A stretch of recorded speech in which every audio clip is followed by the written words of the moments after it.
Bismillahirrahmanirrahim. Assalamualaikum warahmatullahi wabarakatuh.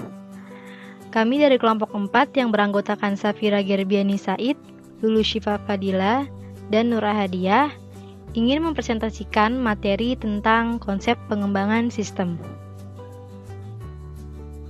Konsep pengembangan sistem memiliki 9 learning objective, diantaranya pendekatan sistem, siklus hidup pengembangan sistem, pengembangan aplikasi, desain ulang proses bisnis, alat-alat pengembangan sistem, pemodelan proses, manajemen proyek, estimasi biaya proyek, dan contoh kasus.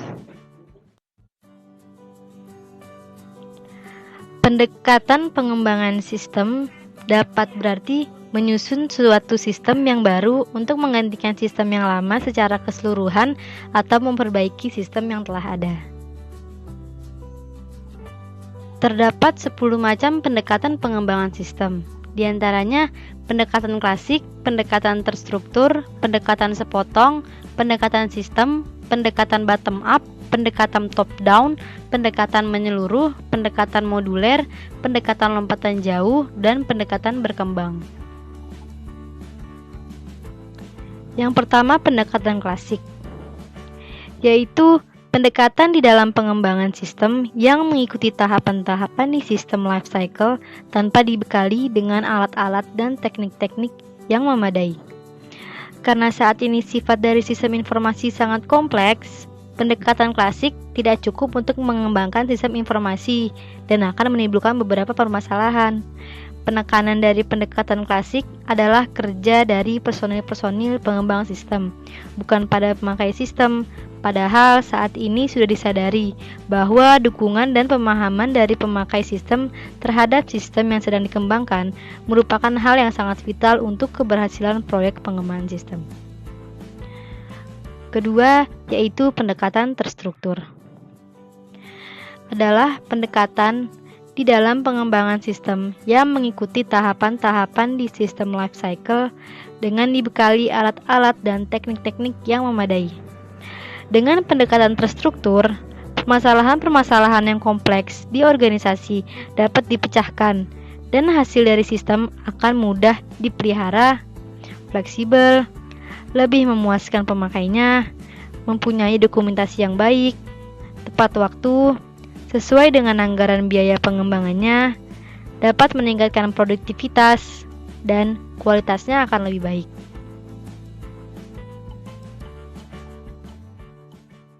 Ketiga, yaitu pendekatan bottom up. Pendekatan bottom up dimulai dari level bawah organisasi, yaitu level operasional, di mana transaksi dilakukan. Pendekatan ini dimulai dari perumusan kebutuhan-kebutuhan untuk menangani transaksi dan naik level atas dengan merumuskan kebutuhan informasi berdasarkan transaksi tersebut. Pendekatan ini bila digunakan pada tahap analisis sistem disebut juga dengan istilah data analisis. Karena yang menjadi tekanan adalah data yang akan diolah terlebih dahulu. Informasi yang akan dihasilkan menyusul mengikuti datanya. Yang keempat, yaitu pendekatan top down, yaitu dimulai dari level atas organisasi, yaitu level perencanaan strategi. Pendekatan ini dimulai dengan mendefinisikan sasaran dan kebijaksanaan organisasi. Langkah selanjutnya dari pendekatan ini adalah dilakukan analisis kebutuhan informasi, kemudian proses turun ke pemrosesan transaksi, yaitu penentuan output, input, basis data, prosedur-prosedur operasi, dan kontrol. Pendekatan ini bila digunakan pada tahap analisis sistem disebut juga dengan istilah decision analysis. Karena yang menjadi tekanan adalah informasi yang dibutuhkan untuk pengambilan keputusan oleh manajemen terlebih dahulu. Kemudian data yang perlu diolah didefinisikan menyusul mengikuti informasi yang dibutuhkan. Kelima, yaitu pendekatan sistem. Adalah pendekatan pengembangan sistem yang memperhatikan sistem informasi sebagai satu kesatuan terintegrasi untuk masing-masing kegiatan atau aplikasinya. Pendekatan sistem ini juga menekankan pada pencapaian sasaran keseluruhan dari organisasi, tidak hanya menekankan pada sasaran dari sistem informasi itu saja. Keenam yaitu pendekatan sepotong. Adalah pendekatan pengembangan sistem yang menekankan pada suatu kegiatan atau aplikasi tertentu saja. Pada pendekatan ini, kegiatan atau aplikasi yang dipilih dikembangkan tanpa memperhatikan posisinya di sistem informasi atau tanpa memperhatikan sasaran keseluruhan dari organisasi. Pendekatan ini hanya memperhatikan sasaran dari kegiatan atau aplikasi itu saja. Ketujuh yaitu pendekatan menyeluruh. Adalah pendekatan yang mengembangkan sistem serentak secara menyeluruh. Pendekatan ini kurang mengena untuk sistem yang kompleks karena akan menjadi lebih sulit untuk dikembangkan. Kedelapan, pendekatan moduler. Adalah pendekatan yang berusaha memecah sistem-sistem yang rumit menjadi beberapa modul yang sederhana sehingga sistem akan lebih mudah dipahami dan dikembangkan. Akibat lebih lanjut adalah sistem akan dapat dikembangkan tepat pada waktu yang telah direncanakan, mudah dipahami oleh pemakai sistem, dan mudah untuk dipelihara. Kesembilan yaitu pendekatan lompatan jauh. Adalah menerapkan perubahan menyeluruh secara serentak menggunakan teknologi canggih. Perubahan ini banyak mengandung resiko, karena teknologi komputer begitu cepat berkembang dan tahun-menahun datang menjadi usang. Pendekatan ini terlalu mahal karena memerlukan investasi seketika untuk semua teknologi yang digunakan, dan pendekatan ini juga sulit untuk dikembangkan karena terlalu kompleks. Yang ke-10 yaitu pendekatan berkembang. Adalah menerapkan teknologi canggih hanya untuk aplikasi-aplikasi yang memerlukan saja pada saat itu. Pendekatan berkembang menyebabkan investasi tidak terlalu mahal dan dapat mengikuti perkembangan teknologi yang cepat, sehingga teknologi yang digunakan tidak cepat menjadi usang.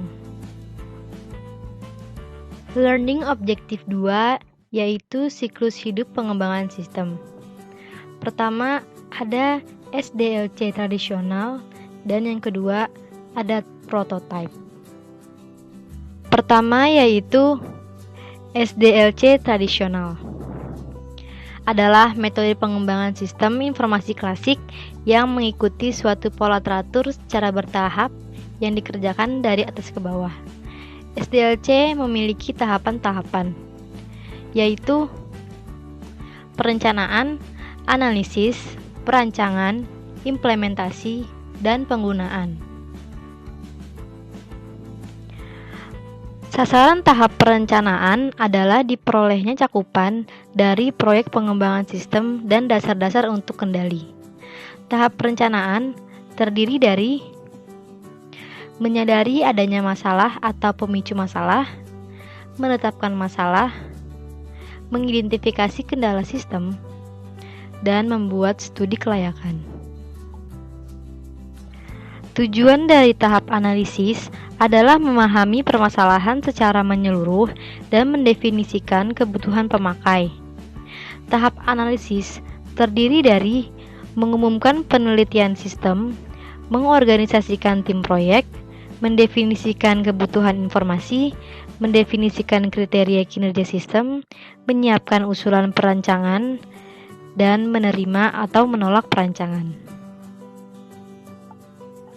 Tujuan dari tahap perancangan adalah menentukan solusi yang dapat memenuhi kebutuhan informasi pemakai yang sudah didefinisikan dan membuat suatu model implementasi yang akan dibangun kemudian. Tahap perancangan terdiri dari menyiapkan perancangan sistem rinci, mengidentifikasi alternatif konfigurasi sistem, mengevaluasi alternatif konfigurasi sistem, memilih konfigurasi terbaik, menyiapkan usulan penerapan, dan menyetujui atau menolak penerapan sistem. Tujuan tahap implementasi adalah mendapatkan sistem informasi sesuai dengan kebutuhan pemakai. Tahapan implementasi terdiri dari merencanakan penerapan, mengumumkan penerapan, mendapat sumber daya HW, mendapat sumber daya SW, menyiapkan basis data, menyiapkan fasilitas fisik, pelatihan pemakai, masuk atau peralihan ke sistem baru. Tujuan dari tahap penggunaan adalah menjaga agar sistem tetap beroperasi secara normal, dapat mengantisipasi penyimpangan yang mungkin dialami sistem dan melakukan evaluasi sistem. Prototype adalah versi atau bagian dari sistem informasi yang sudah dapat berfungsi tapi hanya dimasukkan sebagai model awal.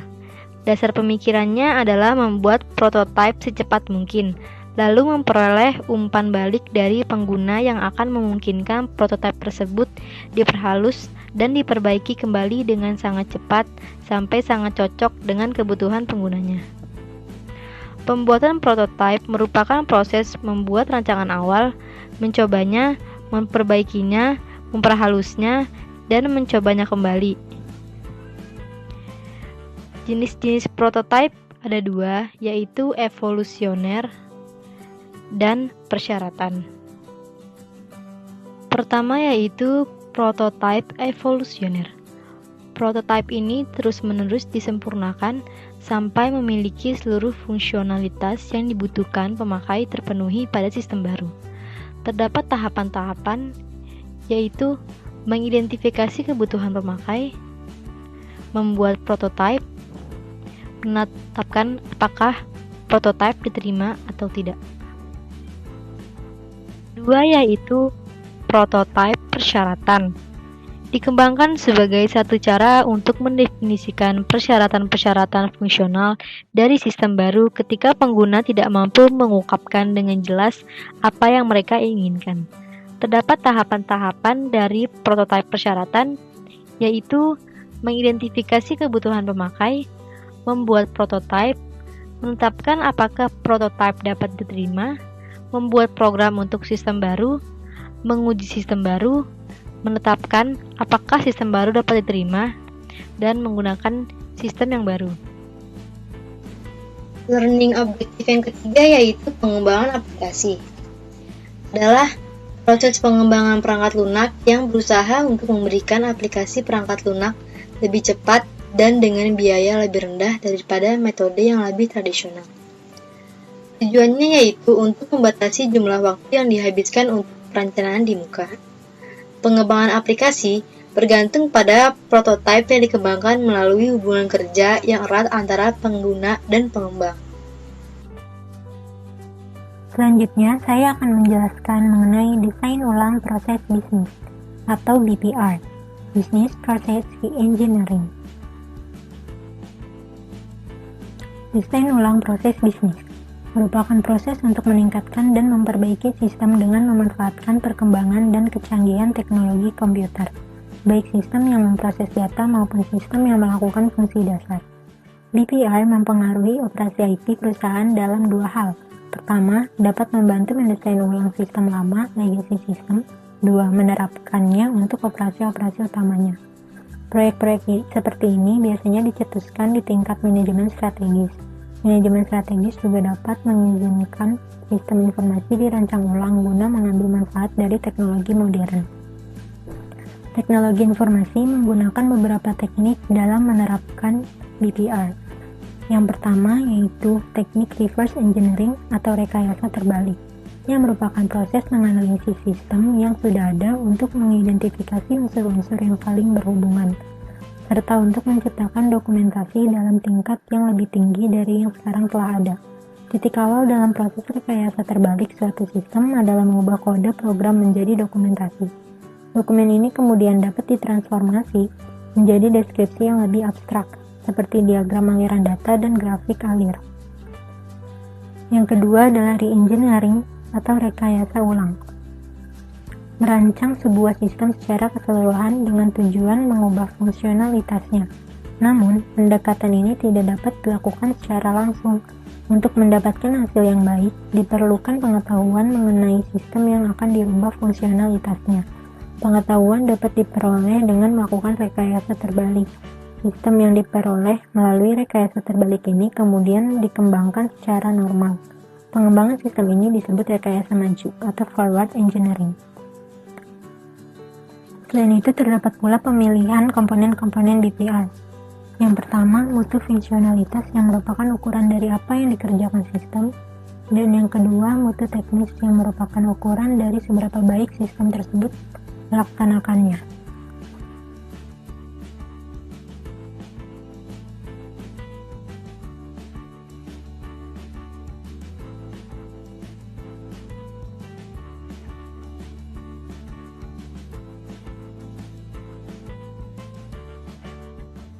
Selanjutnya, alat-alat pengembangan sistem. Dalam pengembangan sistem, pendekatan sistem dan berbagai siklus hidup pengembangan sistem adalah metodologi yang direkomendasikan dalam memecahkan masalah sistem. Metodologi yang memandu para pengembangan sistem ketika mereka membuat sistem. Adapun alat-alat atau media yang dapat digunakan dalam mengembangkan sistem yaitu: pertama, hipodiagram, kedua, data flow diagram, 3, structure chart, 4, SADT diagram, 5, Werner-Orth diagram, dan yang keenam, Dixon's diagram.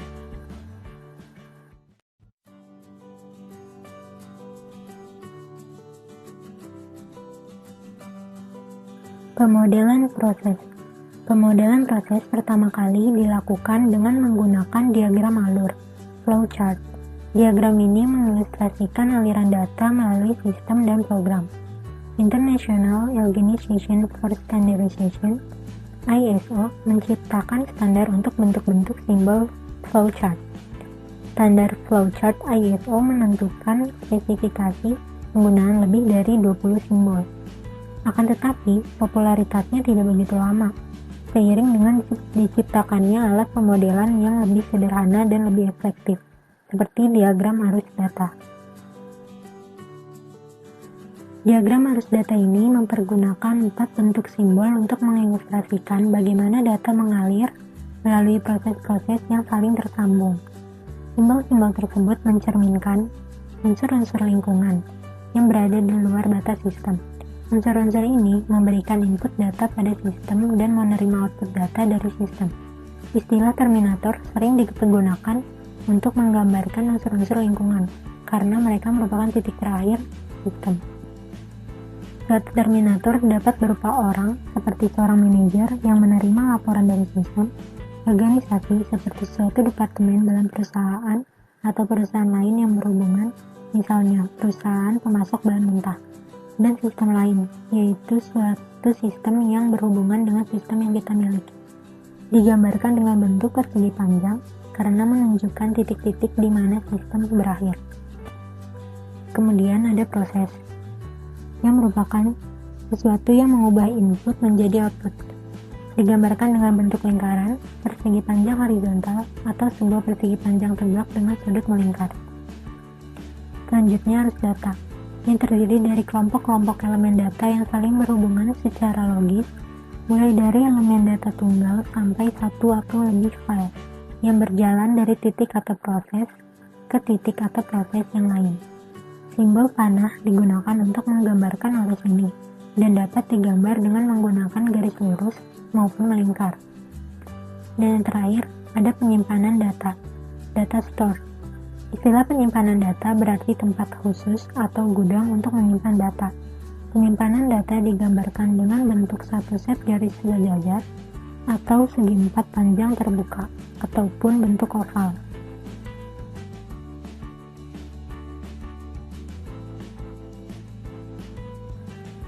Diagram arus data.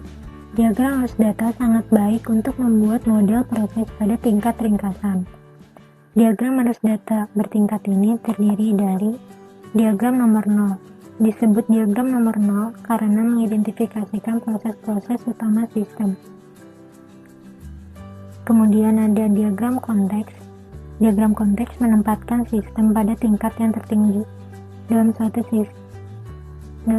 konteks lingkungan. Diagram ini terdiri atas satu simbol proses tunggal yang melambangkan keseluruhan sistem. Kemudian, diagram nomor N. Ketika kita perlu mendokumentasikan sistem dengan detail yang lebih besar daripada diagram 0, kita bisa menggunakan satu atau lebih diagram nomor N. Diagram nomor N mendokumentasikan satu proses dari sebuah diagram dengan tingkat detail yang lebih besar dan melambangkan tingkat proses. Dan jika ingin merinci lebih dari diagram nomor N, kita dapat menggunakan kasus penggunaan atau use case. Use case ini ringkasan suatu dialog yang terjadi antara sistem primer dan sistem sekunder, digambarkan secara deskriptif naratif. Contoh dari diagram ini akan digambarkan pada penjelasan slide-slide selanjutnya.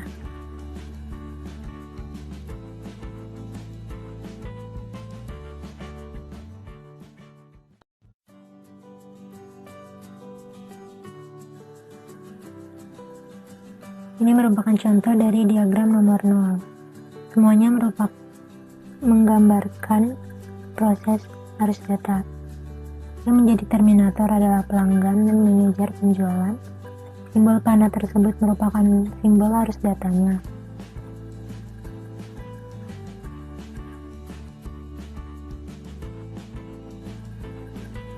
Melanjutkan dari gambar diagram nomor 0 sebelumnya, jika dijadikan diagram konteks atau diringkas lagi, akan menjadi seperti ini. Ketika menggambar sebuah diagram konteks, kita hanya menggunakan satu simbol proses saja. Di sini disimbolkan dengan sistem komisi penjualan. Merupakan ringkasan dari semua proses yang terjadi pada diagram nomor 0 sebelumnya. Kemudian memberikan label pada simbol proses untuk mencerminkan keseluruhan sistem. Di sini berlabelkan sistem komisi penjualan. Dan jangan memberikan nomor pada sistem proses tunggal. Kemudian memasukkan seluruh terminator untuk sistem. Yang menjadi terminator di sini adalah pelanggan dan manajer penjualan, serta menunjukkan seluruh arus data yang terjadi antara terminator dan sistem yang digambarkan dalam gambar panah tersebut. Meskipun diagram konteks mendokumentasikan sebuah sistem pada tingkat yang tertinggi, biasanya akan lebih mudah untuk memulai dokumentasi pada tingkat yang lebih rendah. Misalnya dengan menggunakan diagram nomor 0. Karena dengan menggunakan diagram nomor 0 tersebut lebih jelas prosesnya karena digambarkan proses utamanya.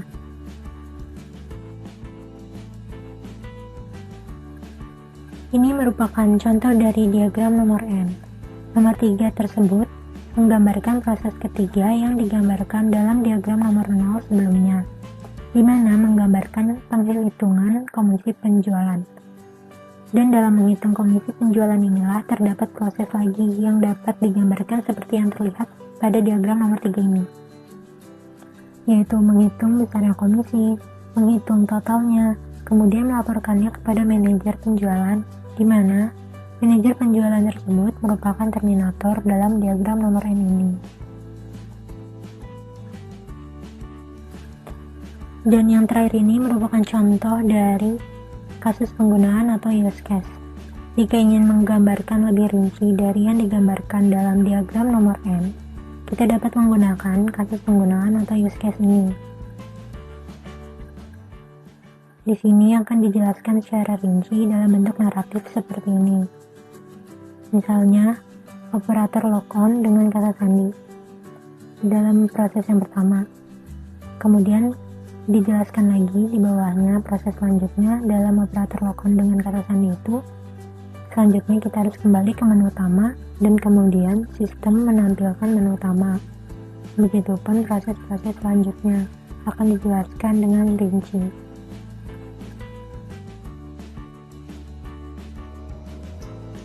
Selanjutnya ada manajemen proyek. Apa itu manajemen proyek?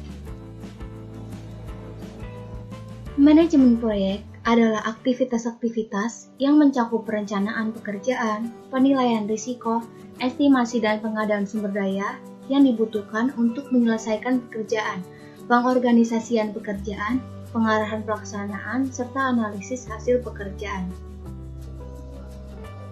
Tujuan dari manajemen proyek adalah untuk memastikan sistem informasi diselesaikan tepat waktu, sesuai anggaran, dan benar-benar bermanfaat bagi perusahaan. Manajemen proyek harus mempertimbangkan 5 variabel utama. Yang pertama adalah lingkup. Membuat proyek tetap konsisten dan tetap berada pada jalur yang tepat dibutuhkan integrasi antara sistem, proses bisnis, dan organisasi. Kesinambungan antara 3 elemen tersebut membuat kunci dari nilai sebuah proyek tetap terjaga. Yang kedua, ada kualitas. Sumber daya manusia turut mengambil peran penting dalam pelaksanaan proyek. Yang ketiga, ada biaya. Biaya sangat membantu mengelola sebuah peluang untuk dimanfaatkan bagi perkembangan perusahaan tanpa mengurangi nilai utama yang ingin dicapai perusahaan. Yang keempat, ada risiko.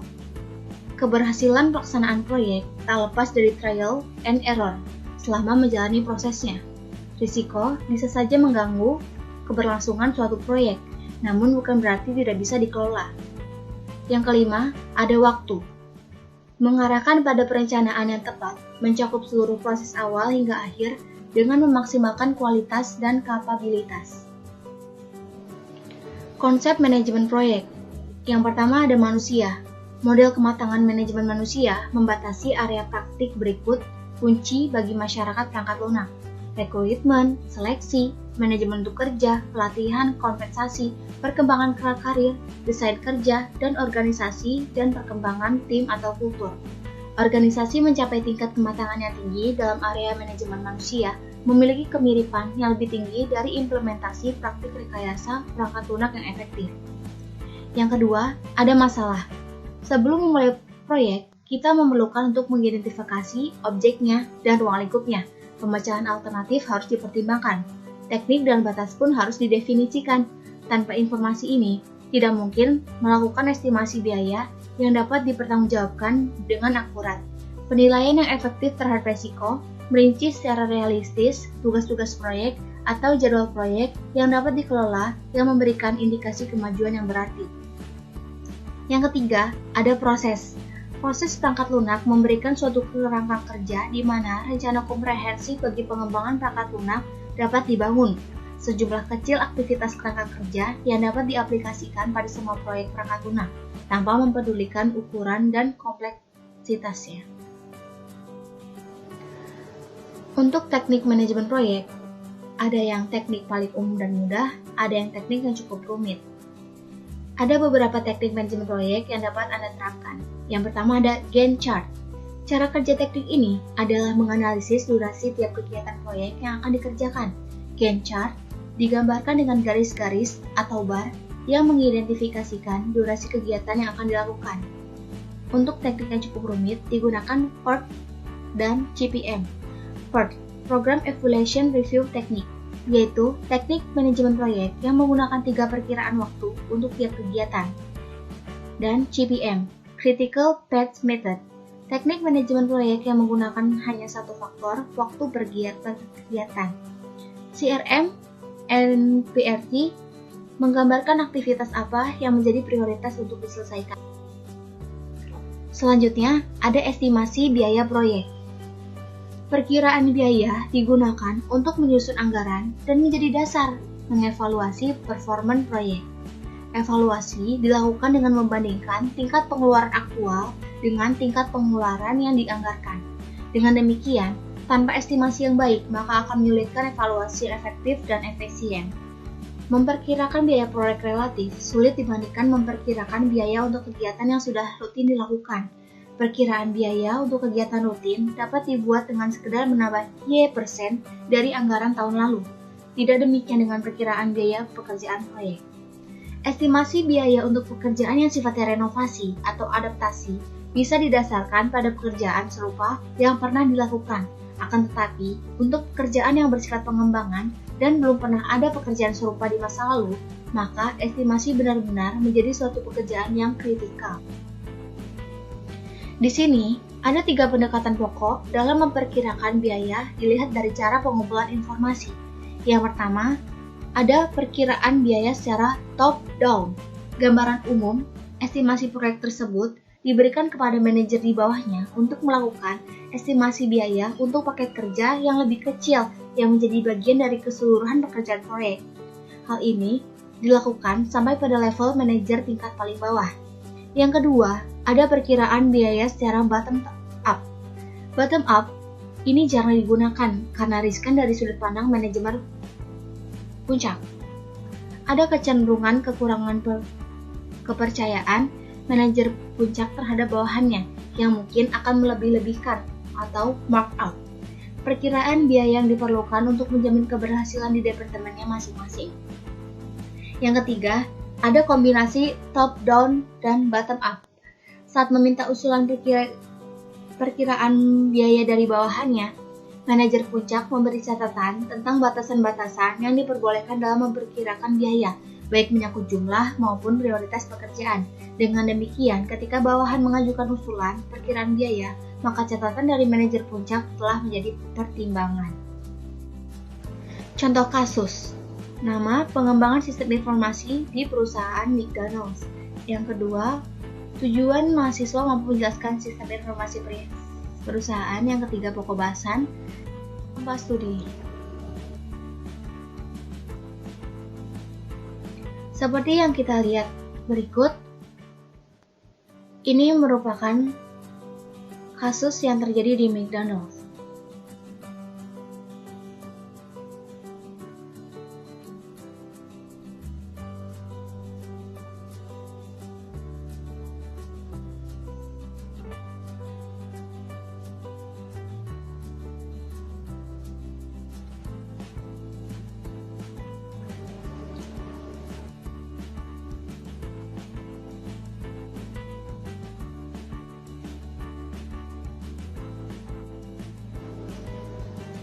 Dari kasus tersebut, didapat 3 pertanyaan. Yang pertama, mengapa informasi perusahaan McDonald's Mix System ditunda? Yang kedua, apakah sistem hemat biaya akan bertahan hidup? Yang ketiga, masalah apa yang dihadapi sistem informasi perusahaan McDonald's? Dapat kita simpulkan jawabannya. Yang pertama, perusahaan McDonald's menunda Mix System karena McDonald's tidak punya pengalaman di bidang tersebut, membelanjakan terlalu banyak uang, dan hanya punya sedikit reputasi untuk menunjukkan hal tersebut. McDonald's tidak dikenal karena teknologi atau penghargaan level eksklusif dan pemahaman teknologinya. Yang kedua, jawaban dari pertanyaan kedua ialah McDonald's masih bisa mengandalkan sistem hemat biaya untuk beberapa tahun ke depan, walaupun ada beberapa hal yang harus diperbaiki sedikit, tetapi tidak menyulitkan perusahaan karena perusahaan tersebut akan terus melakukan pengembangan sistem informasi tanpa mengandalkan sistem yang sudah gagal dan dapat melakukan inovasi baru dengan cara yang lain. Yang ketiga, masalah yang dihadapi sistem informasi perusahaan McDonald's adalah membuat bandwidth kecepatan tinggi di setiap lokasi karena beberapa bagian dari AS yang masih tidak mempunyai konektivitas kecepatan tinggi yang dapat diandalkan. Terima kasih. Sekian dari kelompok kami. Semoga bisa dipahami dan bermanfaat.